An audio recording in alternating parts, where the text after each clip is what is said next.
to the different levels. In Mexico, the people often carry heavy loads, and these shortcuts are a great help. Otherwise, they would have to go the longer way around through the winding cobblestone streets. Burros are still the main method of transporting things, as they cost little to feed and work well on the steep roads in the warm climate. Near the crest of the hill, Pablo Navarro and his family live on Buena Vista Court. 6 small houses are built around the court. Pablo married his young wife, Rosita, when she was 18 years of age.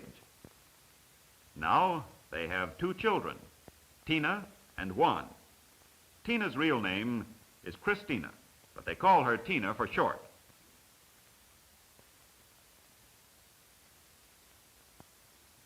Like all Mexican girls, Tina takes good care of her baby brother. Juan wears clothes just like an American baby. In Mexico, the babies go everywhere with their families. Their mothers carry them in their shawls, and the baby's soft black eyes seem to take in all that goes around them. Now, overalls of the latest sports model. Rosita washes the breakfast dishes. She scrubs hard with soap and lots of clean water, because they cook these earthenware blackens them. The pots are made in many beautiful shapes and designs. While Rosita scours the dishes, Tina is busy sweeping the court. Courts are swept often and are clean, even though the pigs and chickens do wander through them. Conchita Gomez also lives on the court, and this is her day at the wash tub. Each woman on the court has a certain day to do her washing. However, it doesn't take all day, and then the other women can use the tub. They are lucky to have a tank of water and a place to wash at home. The families on Buena Vista Court are neither rich nor poor. They cannot afford servants, but have plenty of food and clothes and lead a comfortable life. Tina and her mother have a few errands to do. The streets in Taxco are bordered by solid walls, but hidden away behind these walls, each home has its charming patio with plants and flowers. They stop to talk with their friends at the public washing fountain. In Mexico, all towns have community washing places. The women never seem to finish their washing, for the men wear light-colored clothes even while working in the fields, and they look very clean. This clean pool is arranged so that many women can work at the same time. Tina and her mother continue on their way and come to Tina's school. It is a fine, modern school like many others in Mexico. They stop to rest on the wide, cool veranda. Now it is vacation time, and Tina enjoys being with her mother.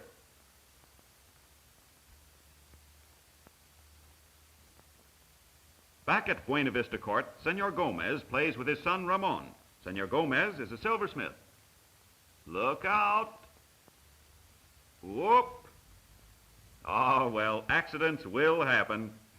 And Mexican fathers are very sweet with their children and help take care of them. When Ramon is older, he can play games with the older children. Tonio is dealer and tries to match his cards with the pictures on the board. Pebbles are used for counters. These boys are not always this quiet. Often they explore the steep mountain ravines and play bandits in the hills. But soon they will be old enough to start odd jobs in the village. The people love their church that towers above, giving them a feeling of strength and security. No one needs a watch, for the clock and church bells tell them the correct time. In the shadow of the church, the town market is in full swing. Many shop early in the morning, but all day long it is a scene of great activity. The farmers from miles around bring their fresh fruits and vegetables to the market. Some arrive the night before to set up their stalls and be ready for the first customers. Today, Tina and her father, Pablo, are going shopping. He has time in the day to help his family with the shopping and other chores because he works at night. He is a musician and plays in the hotel orchestra during the evening. They stop first at a stall where peanuts and sugar cane are sold. The storekeeper has his wares spread on a grass mat. Pablo bargains until he thinks he has brought the price down as far as possible. Both Pablo and the storekeeper enjoy arguing over the price, for this is the way people buy things in Mexico. Pablo buys sugar cane and 2 boxes of peanuts. They love to chew the sugar cane and also like sweet cakes and candy. Yes, the market is a lively social place where the people pass many a happy hour. Today, Rosita asked Pablo to buy corn for the tortillas. Pablo looks carefully to see if the corn is good, and again he bargains skillfully. He talks in a polite, low voice. Mexican people have a quiet charm, even in conducting the simplest business, and always have a ready smile. They buy enough corn for several days. And Tina feels very important being the lady of the house and loves to go shopping with her father. Next, Pablo buys some onions. This woman sells herbs. Mexicans like to flavor their food with herbs and also to use them in medicines. Oh, there are many good doctors in Mexico, but the people still make many of their simple remedies. Blankets like this worn by the men are called serapes. They've been worn for hundreds of years, and the style has changed little since the days of the ancient Aztecs. Another very old doll which the women wear over their heads. It is called a rebosa. And here's a store that sells tortillas. In Mexico, people buy tortillas just like we buy hamburgers in the United States. They sell hot roast pork slices to eat with the tortillas. Pablo asks for chili sauce and hot peppers with his pork. In Mexico, people like highly seasoned foods. This is true of the people in most warm climates. Public fountains are centrally placed in parts of the town, since many homes do not have running water. Sometimes small children act as water carriers, and for a few coins, supply several homes with water each day. Mexico is a country of contrasts. Most Taxco homes have electricity. Back at Buena Vista Court, the women are busy as usual. Rosita is making her daily supply of tortillas. The corn has been washed several times and then soaked in boiling water with a little lime. This makes it soft so that the skins will drop off.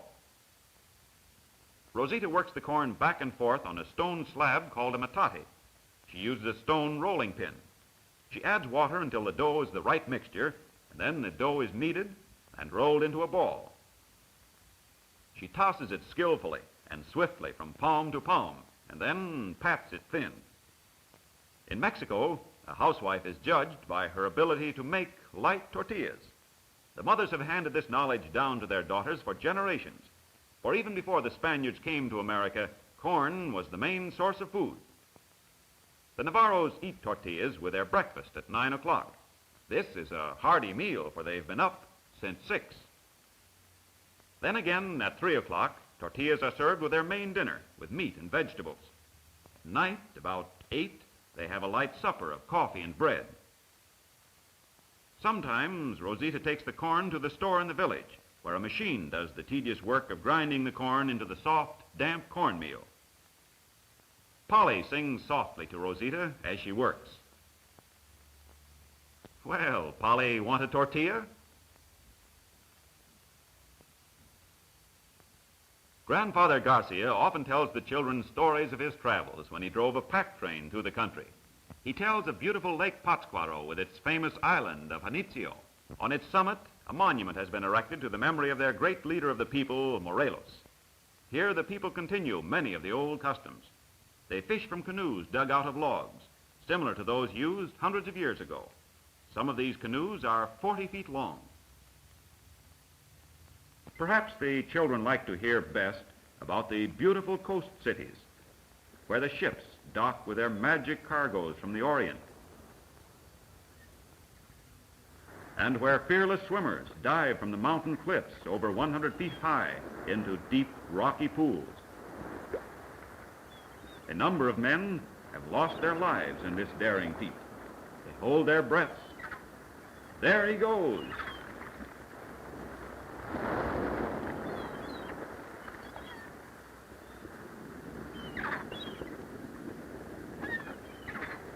Grandfather points to these far-off places, and the children listen spellbound. And so time passes pleasantly among these kindly people. Como las frases de tu convento donde se alivian los sufrimientos, tristes apopan mi sal abierto en que son frailes mis pensamientos.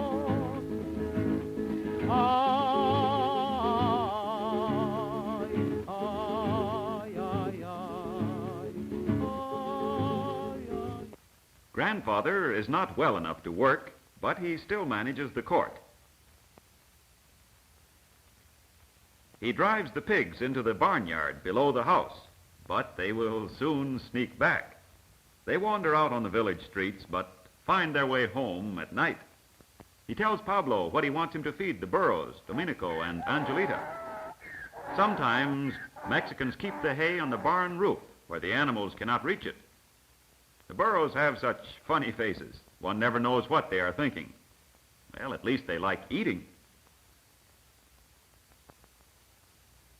The barnyard is large. Often travelers park their horses or burros here while they shop or visit the town. It is like an auto park, and the visitors pay a small fee for each animal. After they have finished their shopping, they return for their animals and once again start on their way.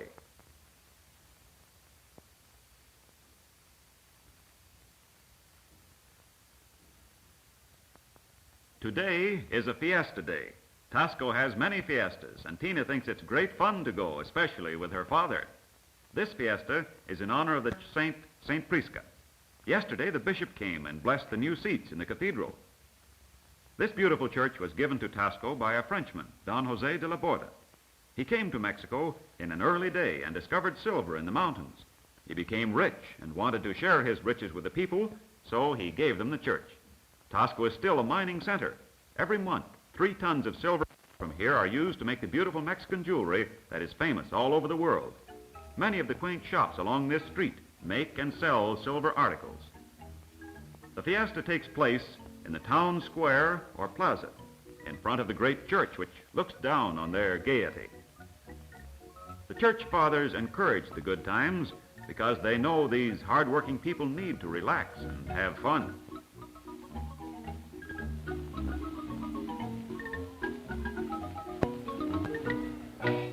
Well, what shall we do first?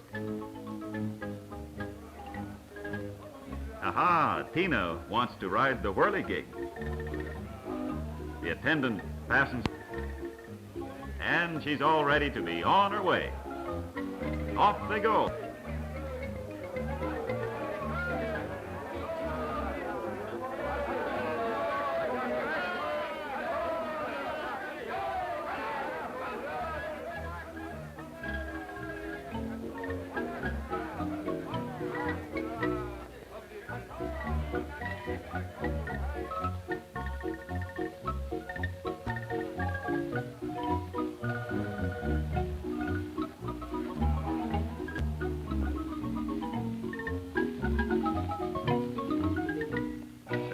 That was fun.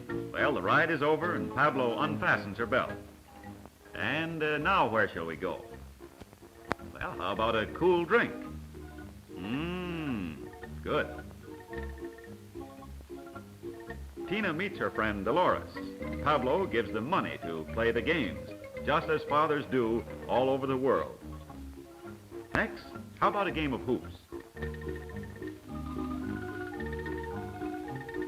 Yes, sir, Tina would like to win one of those funny little dogs.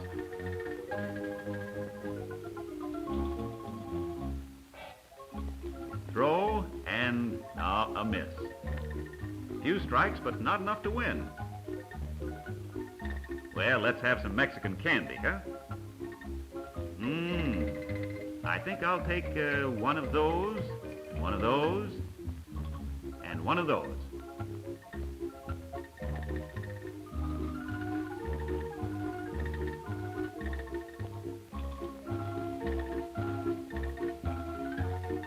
Next, Tina and Dolores walk around the plaza.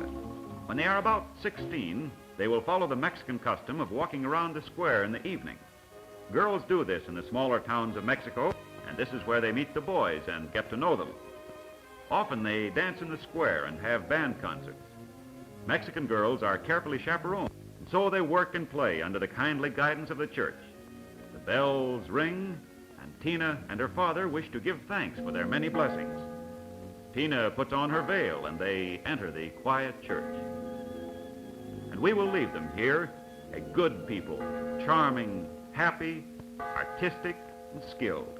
And always they have a kindly feeling toward the world.